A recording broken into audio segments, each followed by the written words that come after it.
सिमुलिया ठारे उपमुख्यमंत्री को सिमुलिया बीजेपी पक्षर भव्य स्वागत करा जायछि। सूचना अनुसार बालेश्वर जिला सिमुलिया निर्वाचन मंडली अंतर्गत तोड़ीगड़िया ठारे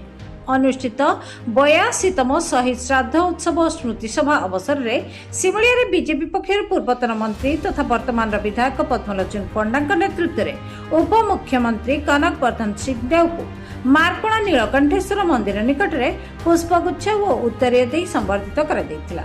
भद्रक सांसद अभिमन्यु सेठी, विधायक प्रतिनिधि बीजेपी युव नेता डॉक्टर अणु माधव पंडा, नील माधव पंडा, सिमुलिया ब्लॉक अध्यक्ष बाबाचरण मल्लिक, मार्कोणा मंडल सभापति अविनाश बेहेरा, बारिखंड मंडल सभापति प्रदीप राय, मार्कोणा सरपंच कमलाकांत नायक, समस्त पंचायतर सरपंच समिति सभ्य, जिला परिषद समेत अंचलवासी मैंने उपस्थित रही मार्कोणा बजार परिक्रमा करथिले।